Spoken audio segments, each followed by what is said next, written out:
네, 반갑습니다. 네, 옥천군 농업기술센터에서 소독작목 팀장을 맡고 있는 정용식입니다. 여러분 뵙게 돼서 반갑습니다. 반갑습니다. 네, 반갑습니다. 여러분도 반갑습니다. 제가 오늘 여러분들하고 같이 이야기할 내용은 지금 시기가 이제 시기인 만큼 동계 방제와 관련된 이야기를 같이 한번 나눠보려고 합니다. 이 과원도 보니까 아직 겨울티가 많이 나요, 그죠? 아직은. 예, 맞습니다. 뭐 어제하고 오늘 영하로 뚝 떨어졌었는데 그 전에는 뭐 온도가 상당히 많이 올라가가지고 봄이 성큼 온 듯한 그런 느낌을 받았었는데 어제 오늘 생각하면 또 다시 겨울로 돌아가는 듯한 그런 느낌이 드는데, 그래도 어쨌든 우리가 이제 준비해야 될 게 이제 지금 이 시기에는 이제 동계 방제를 염두에 둬야 되고, 이 과원은 아직까지 전정이 마무리가 안 됐어요. 그래서 이제 서둘러서 이제 전정도 마무리를 하셔야 되고 동계 방제를 하셔야 되는데, 요 과원에서는 동계 방제 약으로 주로 뭐 어떤 약을 쓰시는지 한번 여쭤보고 싶어요. 예, 저 같은 경우는 이제 그 자담 유황이라고 자담 유황. 자담 유황을 직접 제조를 해가지고 그걸 살포를 하고 있습니다. 한 1000리터에 자담 유황 한 20리터 플러스해서 자담 이제 오일이라고 있는데 오일. 자담 농법을 적절히 적용을 해가지고 동계 방제를 하고 있습니다. 우리가 이제 통상 말하는 그 황토 유황을 쓰신다는 말씀이죠? 예, 맞습니다. 황토 유황을 쓰신다는 건데, 그거 하나만 쓰시나요? 석회 보로도액 같은 건 안 쓰세요? 그 지금 전년도에 이렇게 보면 제가 8일 날 방제를 했거든요. 이제 내일 모레 18일 날 자담 유황을 살포를 하고 이제 4월 초에 꽃눈이 이제 한두 개씩 보일 때 그때 이제 석회 보로도액을 살포를 합니다. 그때는 석회 보로도액. 한 가지 더 여쭤보고 싶은 게, 석회 보로도액 같은 경우는 직접 제조하시나요? 아닙니다. 석회 보로도액 구매를 해서 구매를 하시고 있습니다. 그러면 그 황토 유황은 직접 제조하셔가지고 쓰시고 이제 석회 보로도액은 이제 제품을 구입해서 이렇게 쓰시는 그런 방법으로 쓰시네요.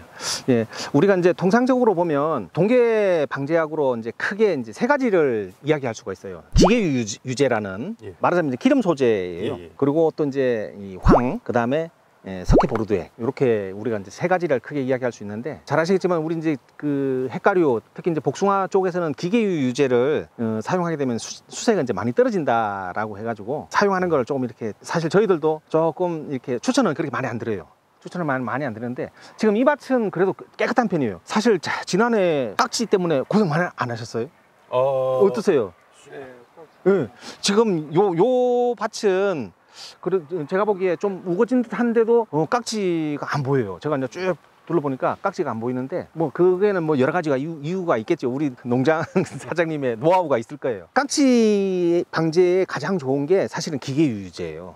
지난해 좀 고생을 많이 하셨던 분 같은 경우는 기계유 유제를 사실은 조금 이제 늦어지는 감이 있긴 있지만 그래도 사용하실 수 있어요. 아직까지는 사용하실 수 있는데, 그 대신 이제 배수를 확출해야 돼요. 우리가 이제 통상적으로 이야기하는 그 어떤 그 배수보다도, 회석 배수, 그보다도 더 한 배 정도 이렇게 줄여가지고 이렇게 치시면 깍지에 그 방제하는 효과가 있고요. 그리고 또 하나 그 깍지에 효과가 있는 게 그 황이에요. 지금 말씀하신 그 자담 유황 같은 경우도 깍지 방제하는데 효과가 있어요. 상당히 있는데, 지금 우리 사장님 같은 경우는 황을 먼저 치고 나중에 이제 개와 이제 조금 이제 직전에 석회 보로도액을 이렇게 치시는 그런 방법을 쓰신다고 하셨는데, 그것도 이제 우리 과원에 따라서, 과원 그 병해충 발생 양상에 따라서는 조금 순서를 바꾸셔도 돼요. 잘 아시겠지만 황은 아까 말씀드린 대로 그 깍지라든지 그런 해충을 방제하는 어떤 그 살충제로서의 역할도 하고, 그 다음에 이제 균을 죽이는, 특히 이제 그 효과가 있는 게 오갈병 아시죠? 오갈병의 효과가 좋고, 그 다음에 우리가 이제 왜 수확기에 보면 열매가 과피 얼룩 증상이 있잖아요. 수관이 우거지고 습한 날이 많아지고 일조가 부족한 그런 현상이 많을 때 과피 얼룩 증상이 많은데, 그 과피 얼룩 증상을 예방하는 데도 황이 효과가 있어요. 과피 얼룩 증상 뭘 얘기합니까? 그러니까 이제 수확할 무렵에 열매에 얼룩얼룩한 반점이 이렇게 생기고, 녹조 현상 같이? 녹조 현상처럼 뭐 그렇게도 볼 수도 있고, 좀 거뭇거뭇하게 얼룩이 이렇게 진다고. 깨끗하지 않다. 깨끗하지 않다. 복숭아에서 이야기하는 회성병이나 세균구멍병이나 이런 것처럼 병원균에서 이루어지는 거거든요. 근데 그 병원균은 굉장히 약한 병원균이에요. 약한 병원균인데, 우리 이제 수간 환경에 따라서 이게 발생을 많이 하기도 하고 적게 하기도 하는데, 어쨌든 그거를 예방할 데도 황 제품이 좋아요.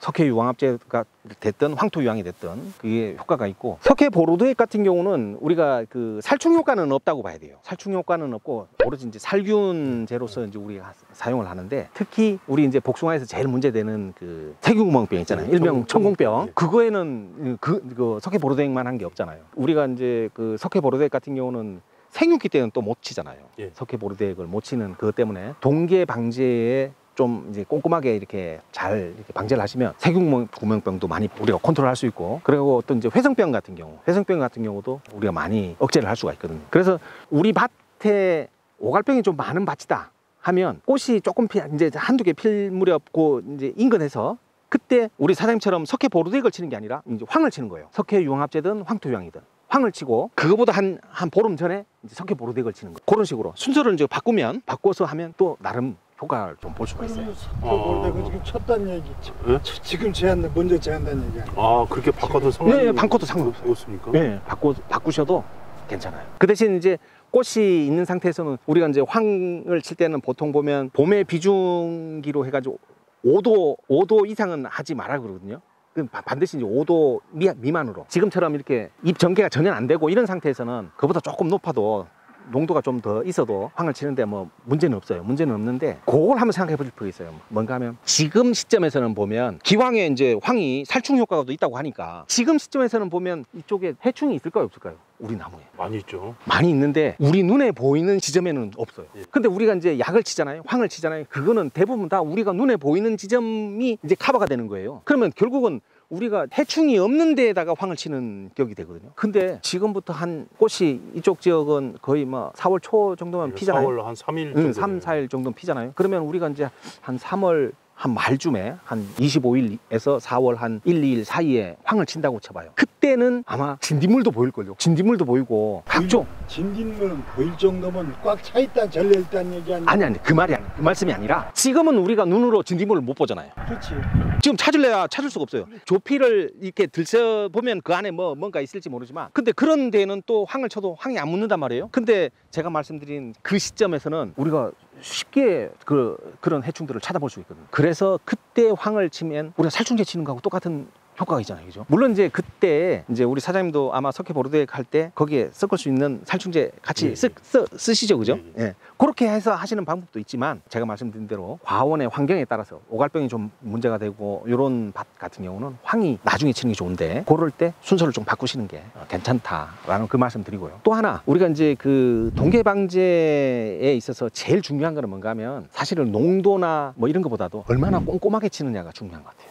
이거를 어떤 분들은 그런 분들 계세요. 뭐 황이나 뭐 이런 거 할 때 보면 5도가 아니라 봄의 비중 6도 7도 막 이렇게 하시는 분, 그리고 석회 보로드액을 치시는데 막 아주 보통 한 봉 두 봉이 아니라 뭐 세 봉씩 막 이렇게 하시는 분, 농도를 짙게 해서, 동계 방제에 있어서는 농도를 짙게 하는 것보다는 꼼꼼하게 치시는 게 제일 중요해요. 그럼 결국은 뭔가 하면 물 양을 충분히 가져가서 전체적으로 이제 꼼꼼하게 빈 사각지대가 없게 치는 게 참 좋다, 그 말씀 드리고요. 그리고 또 제가 이런 말씀 드리면 또 그거 궁금하지 않으세요? 전착제는 쳐야 돼, 같이 써야 돼, 말하되 고착제는 같이 써야 돼, 막. 저 초창기에 예. 의무적으로 써야 하는 거 아니요? 뭐 꼭 의무적으로는 아니고요. 의무적으로는 아니지만, 예, 초차주의. 예, 사용하시는 게 괜찮아요.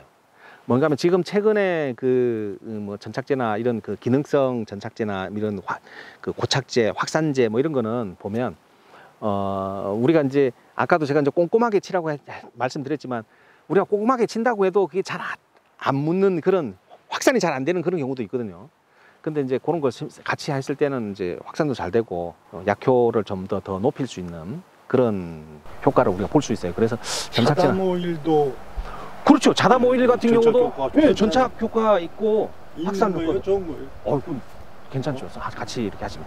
그 대신 이제 항상 그런 게 있잖아요.